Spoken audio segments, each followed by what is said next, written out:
Hey guys, join me as I dive into the mystery of what happened when she disappeared from her home and see if I can uncover the truth behind this chilling story.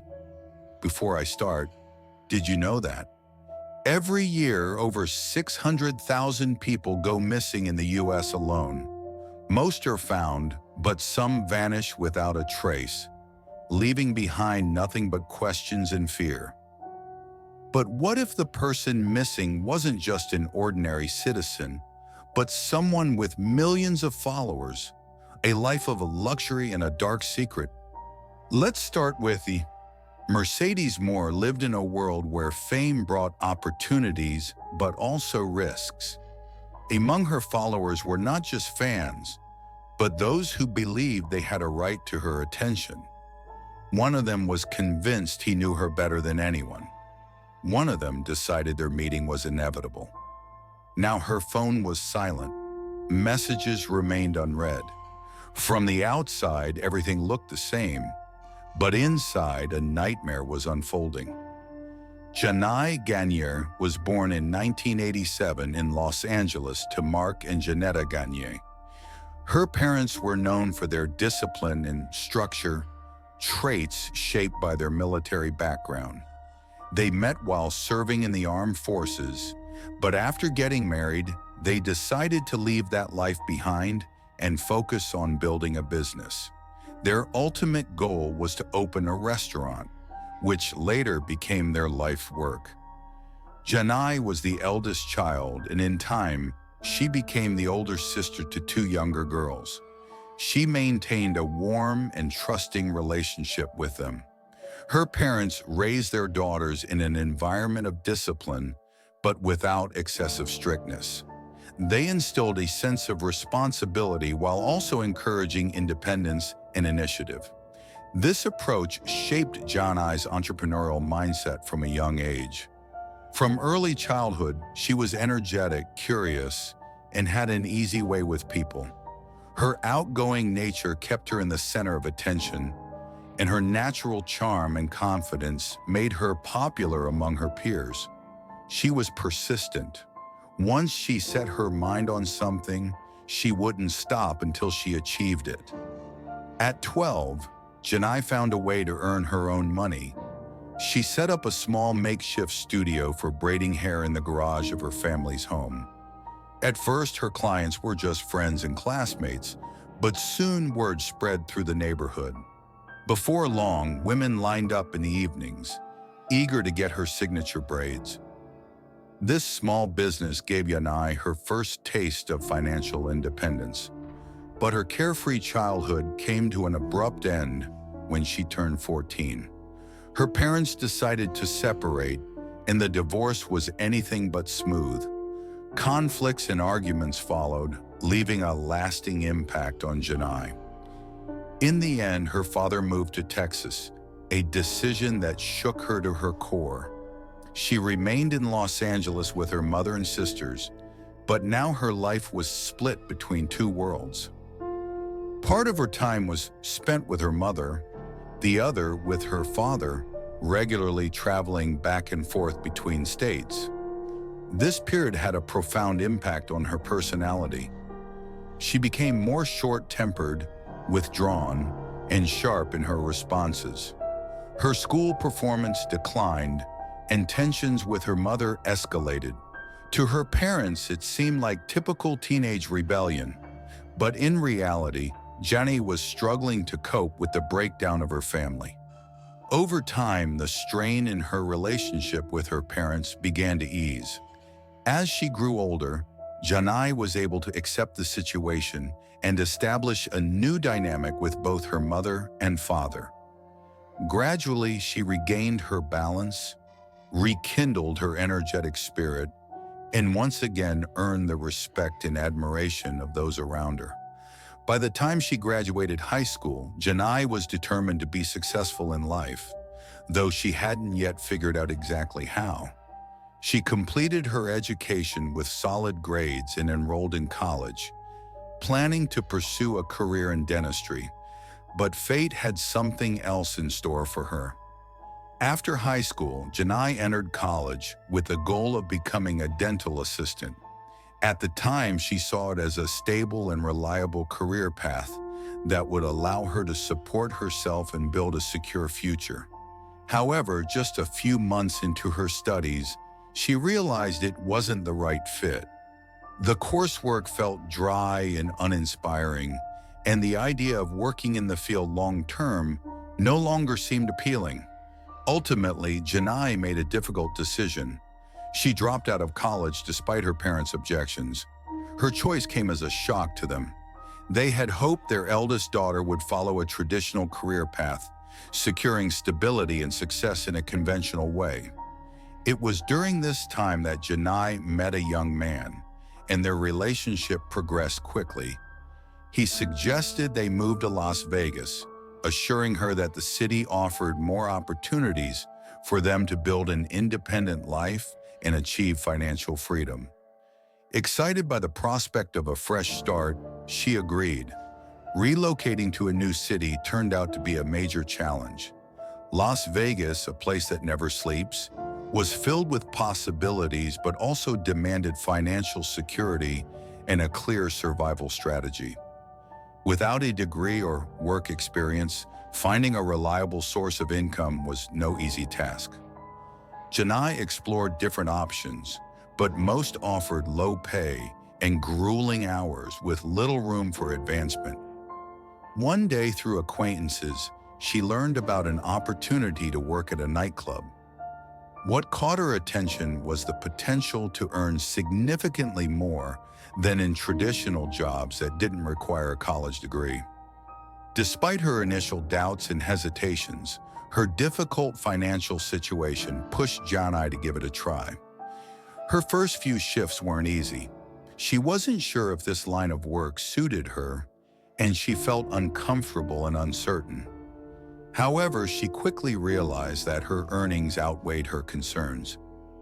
On average, she was making around $5,000 a week, enough to cover rent, enjoy a comfortable lifestyle, and even start saving. Over time, her perspective on the industry shifted. What had initially seemed like a temporary solution gradually became an intentional career move.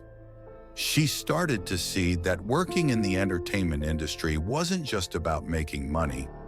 It was also a way to build valuable connections. Many club patrons were wealthy individuals, celebrities from the music and sports industries, and successful entrepreneurs. Janai observed how other women in her field used their work as a stepping stone to bigger opportunities.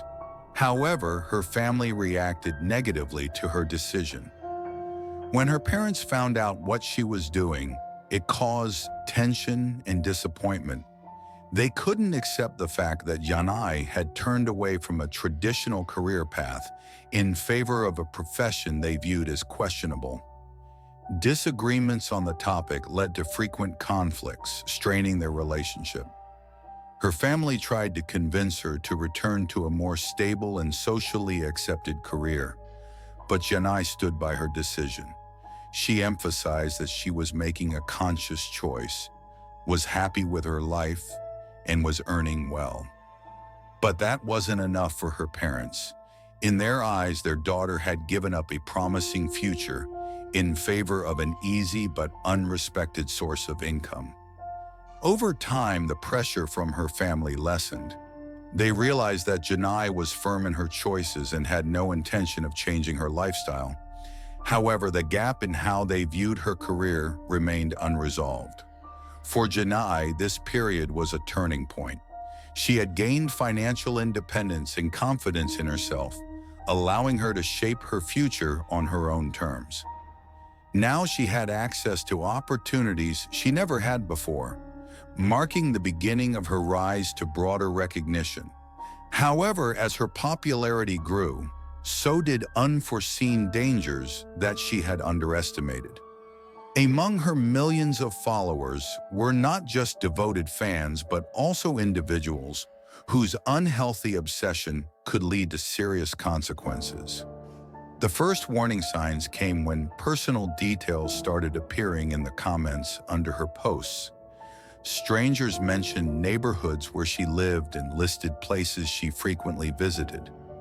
At first, it seemed like a coincidence, but soon things spiraled out of control. One user went as far as publicly posting her home address. This quickly became a serious problem. Soon after, messages containing threats, inappropriate requests, and persistent demands for meetings began flooding her inbox. Then strangers started showing up at her house. Some arrived with gifts, hoping to get her attention. Others simply stood outside her gates, waiting for a glimpse of her. In some instances, people even rang her doorbell, asking to be let in. Initially, she dismissed these incidents as isolated events, but the situation kept escalating. Unknown individuals began lurking near her residence, waiting by her parking area and following her movements. She started noticing the same cars parked nearby at different times of the day. Her lifestyle changed. She started going out less and became more cautious with her social media posts. Jana no longer tagged her location, avoided showing details of her home's interior, and took extra steps to prevent anyone from figuring out where she lived. The sense of security she once had was gone. Now, every knock at the door made her anxious, and unexpected noises put her on edge. At some point, Jana realized she couldn't continue living this way. She made the decision to move to a gated community in Houston. It seemed like the safest option: secured entry, surveillance cameras, and on-site security. Her new home was supposed to be her sanctuary, a place where no one could reach her without permission. It felt like this step would finally put an end to the unwanted attention. But even the highest fences couldn't protect her from what was about to happen. While Mercedes Moore was enjoying her success, someone was watching her from a distance. Someone she had never met and didn't even know existed. His name was Kevin Accordo. He lived in Florida, led what seemed to be a normal life, had no criminal history, held a job, and appeared to be just like millions of other people. But at some point, something in his mind shifted. Kevin became obsessed with Mercedes. He followed her every move through social media. Each new photo, every post, only deepened his fixation. She had no idea who he was. He was just another follower among millions. But to him, she was the center of his world. Over time, his obsession turned into an unhealthy fixation. Kevin convinced himself that there was a special connection between them, even though they had never interacted. He studied her updates, analyzed her lifestyle, took note of the places she visited, and paid close attention to the people in her circle. At some point, watching from a distance was no longer enough. He decided he had to meet her. Kevin started looking for ways to find out where Mercedes lived. Even though she was careful not to share her exact location, small details in her posts gave him clues. He examined the backgrounds of her photos, compared interior elements to real estate listings, and combed through comments from followers, all in an attempt to pinpoint her address. The turning point came with one of her final posts. In the picture, a small detail, her front door was visible. That was all Kevin needed. From this image, he was able to pinpoint the neighborhood. When a follower casually mentioned the name of the residential complex, he had his answer. Now he knew exactly where to find her. Without hesitation, he got into his car and began the long drive to Texas. It was a journey spanning thousands of miles.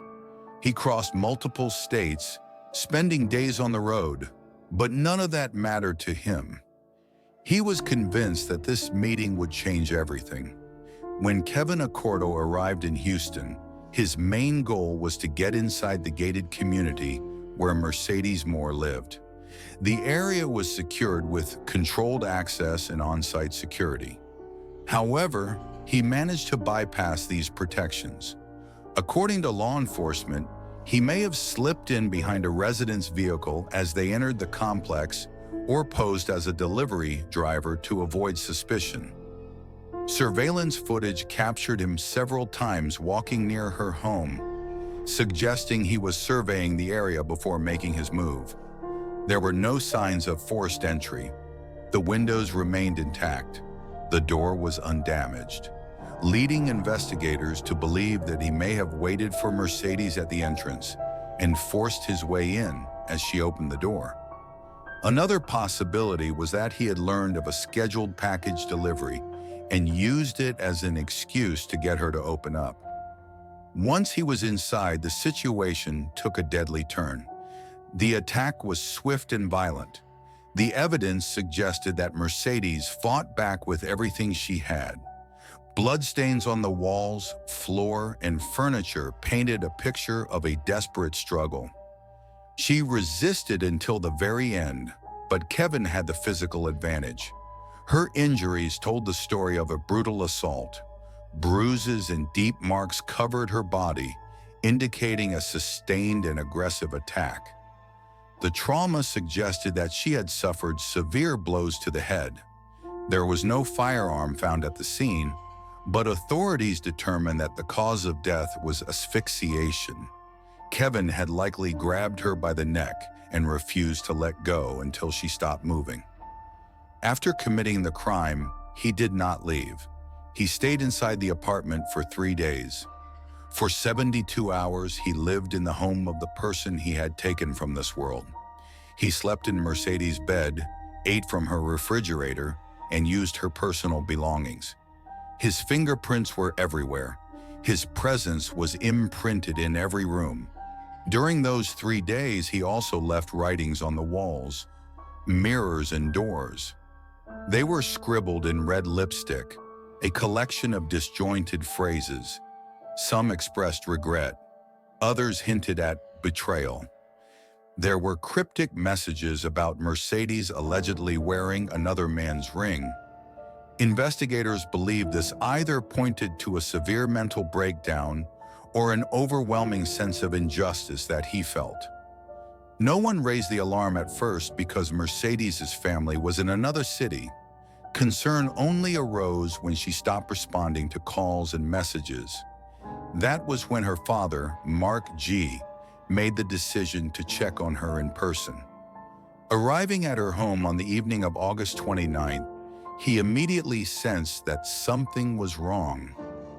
Her car was still in the garage, meaning she hadn't left the complex. He walked up to the front door, rang the doorbell, and knocked. No answer. Peering through the windows, he saw that the curtains were drawn and there was no sign of movement inside.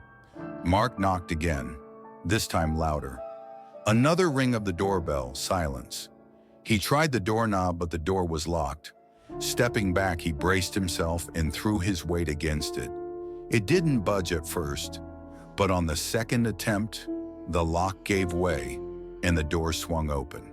A strong, suffocating odor hit him instantly. The air inside was thick with decay. His stomach turned, but he forced himself to step inside. That's when his eyes locked onto the staircase. At the bottom, sprawled on the floor, was his daughter. Mark froze. Mercedes was lying face down, her body positioned unnaturally. Her clothing was stained with dried blood, her skin pale, her lips tinted with a bluish hue. Mark couldn't move, couldn't look away. Time itself seemed to stop.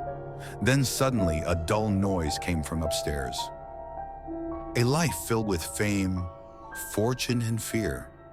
A disappearance that left more questions than answers. What really happened to Mercedes Moore? Do you think this was a case of obsession gone too far, or was something else at play? Let me know your theories in the comments. And if you love unraveling real-life mysteries, check out my other true crime videos. because the truth is often stranger than fiction.